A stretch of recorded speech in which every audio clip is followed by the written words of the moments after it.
Halo teman-teman semuanya, selamat datang lagi di Rex Journey Spiritual. Masih barengan sama saya, Riesta Rahma. Tapi sekarang saya nggak sendirian.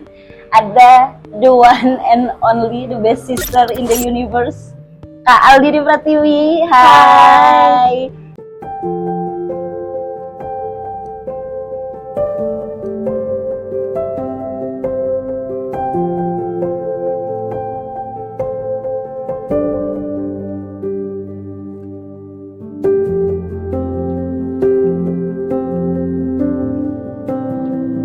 Nah, Kak Tiwi, kita mau, jadi coba jelasin dulu, Anda ini siapa?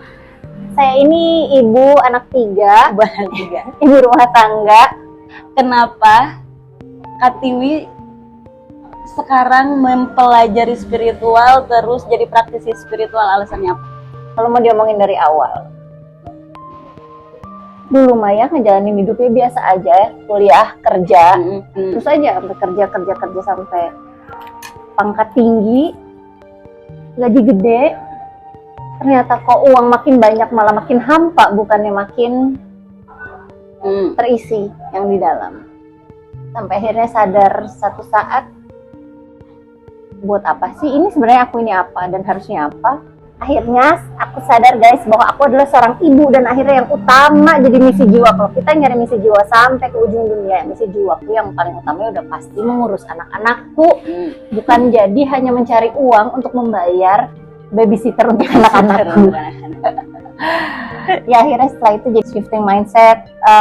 Setiap hari isinya kontemplasi, seharusnya kita menjalani hidup seperti apa, nyamannya kita bagaimana, sehingga hidup kita tuh bukan hanya sekedar didikte oleh orang lain atau katanya-katanya, dan ujung-ujungnya capek setiap hari harus ngikutin standar orang lain. Lama-lama kita perlu membuat standar kita sendiri. Buat apa sih hidup, nyamannya seperti apa, sukanya kayak apa, nggak sukanya kayak apa. Kalau selama ini tidak memperbolehkan ini, tidak memperbolehkan itu, apakah benar begitu adanya atau itu hanya doktrin-doktrin kita dari kecil? Tapi Kak Tiwi, ada yang menarik menurut aku nih, ketika kita belajar spiritual, terutama mungkin di Indonesia ya, nggak di Indonesia aja sebenarnya, tapi banyak orang yang menyangkut pautkan spiritual dan supranatural. Pernah nggak punya pengalaman yang ternyata itu tuh supranatural?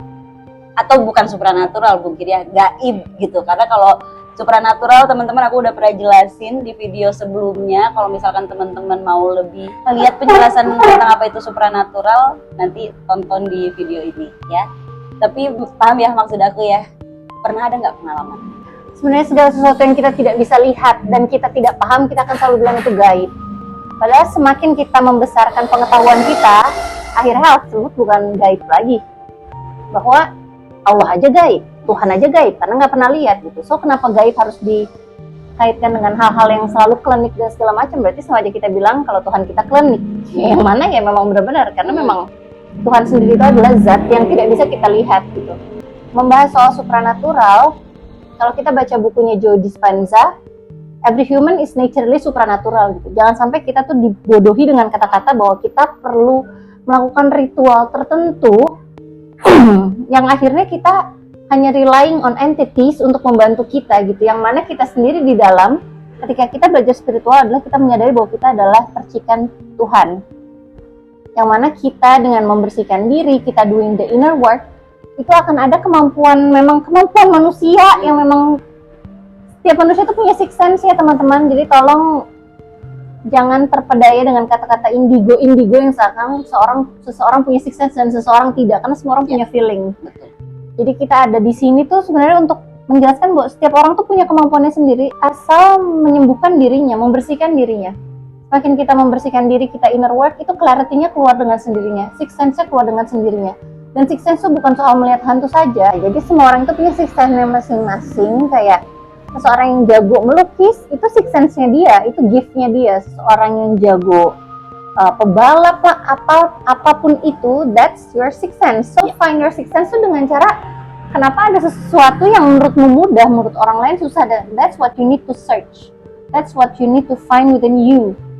Sehingga akhirnya nggak melulu bahwa ada yang orang punya six sense, ada yang enggak. Oh ini lebih berbakat, ini enggak gitu. Kita hanya berbakat differently gitu. So kalau anjing akan disuruh terbang, kalau burung akan disuruh berenang, sampai kapanpun kita akan nggak ketemu apa our greatest gift gitu. Jadi semoga teman-teman di sini bisa mengeluarkan diri dari doktrin atau matriks orang-orang yang selalu menganggap ada orang yang lebih spesial daripada dirinya sendiri, padahal kita semua percikan Tuhan yang sama. Intinya kita semua manusia itu percikannya Tuhan. So kenapa kita harus melihat diri kita tuh sebagai seorang yang kecil, yang mungkin tidak mempunyai kemampuan dan segala macam, ketika setiap manusia itu diciptakan spesial. Jadi mungkin pesannya kalau dari aku buat teman-teman semua nih yang ada di sini, untuk yang masih merasa kalian spesial, untuk yang masih merasa bahwa aku punya kemampuan super, dilihat lagi ya lebih baik, tolong sadari lagi, kontemplasi lagi, karena bukan cuman kamu aja. Semua manusia di alam semesta ini ya, tadi kata Katiwi, naturally itu supernatural gitu. Dan buat teman-teman yang ngerasa aku nggak bisa apa-apa, aku nggak punya kemampuan apa-apa, jangan berkecil hati, sembuhkan dulu, itu. Sembuhkan dulu. Malahan merasa kita bukan siapa-siapa, itu adalah berarti lack of inner work, tidak menyadari bahwa spesialnya kalian tuh bagaimana gitu.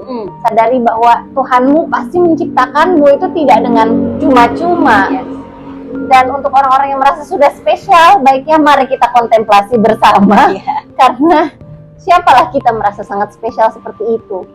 Yang ada, kalaupun aku menyebut term healer itu adalah orang-orang yang sudah menghealing dirinya sendiri, sehingga dia hanya sharing caranya yang berhasil untuk dia, dengan harapan orang-orang pun mau melakukan healing yang sama untuk dirinya sendiri. Jadi kami ini bukan para healer, kesembuhan kalian bukan dari kami, kesembuhan kalian adalah dari kalian sendiri, dan kami hanya men-sharing mindset, cara-cara yang kami miliki, sehingga betul, kalian pun akhirnya bisa menghealing diri kalian sendiri. Itulah kata-kata healer seringkali bergeser makna saat ini. Nah, tapi ngomongin itu nih Kak Tiwi, aku ngedengar sekarang, kayaknya bukan sekarang aja ya, dari kemarin-kemarin juga banyak, tapi ada loh ternyata orang-orang yang ketika mereka merasa super itu mengkultuskan diri sendiri pada akhirnya, sampai ternyata banyak pengikutnya. Nah ini yang bodoh yang mana ini tuh? Ada lagu ya, bodoh pasti bertemu. Jadi sempat ada masanya aku ingin mengajak, ayo dong ke jalan yang benar, ayo dong ke jalan yang benar. Ternyata aku sadar bahwa itu hanyalah egoku sendiri, karena setiap orang punya jalurnya masing-masing, setiap orang punya jalan pelajarannya masing-masing. Tapi tolong banyak sadar, apapun yang diucapkan, baik yang diucapkan aku maupun diucapkan dengan Ibu Rista, coba apapun kau rasakan sendiri di dalam hatimu gitu. Karena mungkin dari yang kalian dengar dari kami, mungkin yang aku resonate hanya 70%, and that's fine. Karena mungkin 70%-nya kamu adalah ada ucapan kita, 30%-nya adalah ucapanmu sendiri gitu. Yang mana temukanlah jati dirimu sepenuhnya, sehingga tidak mudah digoyang orang lain gitu. Aku jadi inget ada satu pengalaman kemarin, aku ketemu sama kakak sepupuku sendiri sebetulnya. Kebetulan dia nih lagi spiritual awakening juga. Dia sharing pengalaman dia, cerita spiritual awakeningnya dia, sampai dimana dia ketemu sama salah satu kelompok yang mengaku bahwa mereka adalah orang-orang terpilih untuk memperbaiki dunia. Aku nggak mau sebut, tapi mereka menyebutkan nama-nama yang memang sudah melegenda sekali gitu. Tapi yang lucunya adalah gini, dia bilang bahwa tak, yang tahu di dunia ini tuh cuman 4 orang aja, salah satunya aku. Wow, Dan lucunya adalah aku cuman bilang kayak gini, aku punya klien nih, ratusan orang, dan semuanya bilang kayak gitu. Cuman aku aja yang tahu bahwa dia udah turun, dia udah terlahir kembali untuk menyelamatkan dunia. Paham nggak maksudnya apa? Karena banyak banget dari dulu teman-teman, dari pertama aku mulai mempelajari spiritual, banyak yang akhirnya mengkultuskan, mendewakan diri mereka, merasa bahwa mereka ini adalah penyelamat dunia yang terlahir untuk menyelamatkan akhir zaman gitu. Sampai pada akhirnya banyak orang-orang yang tidak respect sama mereka. Ini banyak yang respect iya, karena mungkin mengalami spiritual awakening.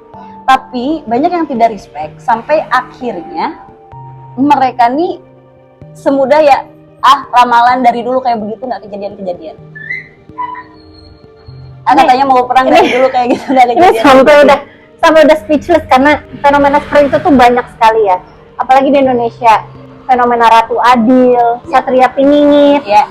Bukannya tidak ada, tetapi itu menjadi momok yang akhirnya, satu yang perlu aku bilang ya teman-teman, ketika kita mau naik kelas secara spiritual, yang harus dibereskan adalah hidup diri sendiri dulu.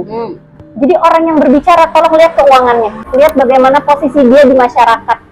Apakah dia sudah ada di posisi yang aman untuk dirinya sendiri, atau dia masih struggle with life dan masih bahkan arah hidupnya aja nggak tahu kemana, tapi sudah mengkultuskan diri sendiri, mungkin menjadi nabi baru. Ya, dinilai sendiri saja. Aku sebenarnya tidak mau mendiskreditkan siapapun, tapi kita manusia yang diberikan akal, tolong akalnya dipakai.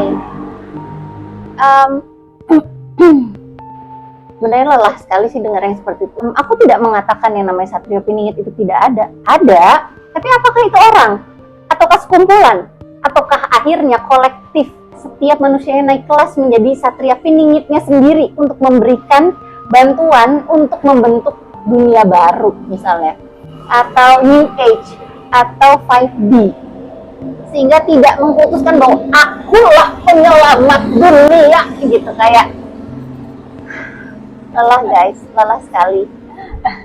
Iya ya, jadinya ya ini juga sebenarnya yang aku concern adalah karena ada orang-orang yang mengalami proses spiritual awakening tapi egonya stuck di situ dan mereka merasa bahwa aku yang paling segalanya. Sebenarnya ini tuh jadi kayak gini. Coba deh teman-teman perhatiin. Bedakan antara profesor sama asisten dosen. Gaya bicara mereka berbeda. Profesor itu biasanya lebih sederhana, datang pakai motor bebek, tas gendong, sepatu ya biasa aja. Tapi kalau asisten dosen, mobilnya harus Mercy, harus gaya dong, pakai Hermes. Bahasa yang digunakan harus sulit biar seakan-akan orang tidak mengerti gitu. Jadi ketika mereka masih rumit cara berpikirnya, terus masih tinggi dan masih itu ego, itu baru di awal. Aku pernah ngalamin hal kayak gitu. Tapi pasti pernah ngalamin berada di posisi ego kayak gitu. Betul. Cuman kan pada akhirnya kita butuh sadar, introspeksi diri kita. Karena ketika kita tahu banyak hal, kalau kalian benar-benar mempelajari spiritual, kita bakal malah lebih ngerasa bodoh. Karena ternyata banyak banget hal-hal di alam semesta ini yang kita nggak pernah tahu. Dan ketika kita ngerasa kita paling tahu, nah di situ kalian terjebak dalam ego kalian sendiri, kalian termanipulasi sama pikiran kalian sendiri, yang entah pikiran itu mungkin dimanipulasi sama energi-energi sekitar.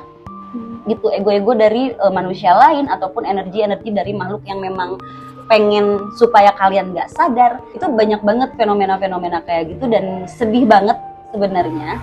Tapi yang paling menyedihkan adalah karena hal-hal seperti itu jadinya banyak orang tidak respect sama spiritual, banyak orang benci sama spiritual, banyak orang ketika ada orang benar-benar enlightenment, ketika mereka benar-benar jadi light worker, banyak orang yang mencela itu.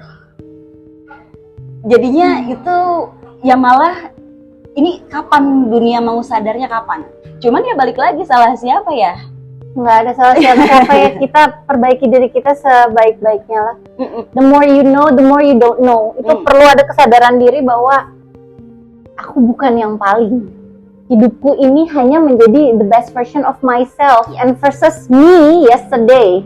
Atau ya gini, fenomena pasti pernah lah Kak Tiwi dalam proses spiritual awakening-nya, terus dapat pesan dari semesta kalau kamu adalah messenger dari Tuhan atau messenger dari alam semesta. Pasti pernah dapat itu ya. Karena aku yakin semua orang-orang yang spiritual awakening pasti dapat pesan itu.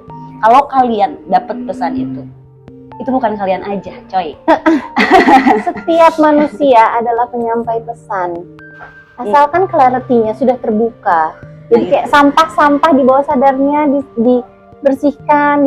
Nanti juga clarity sendiri akan jadi penyampai pesan sendiri. Tapi yang paling utama pesannya buat siapa? Buat diri sendiri dulu.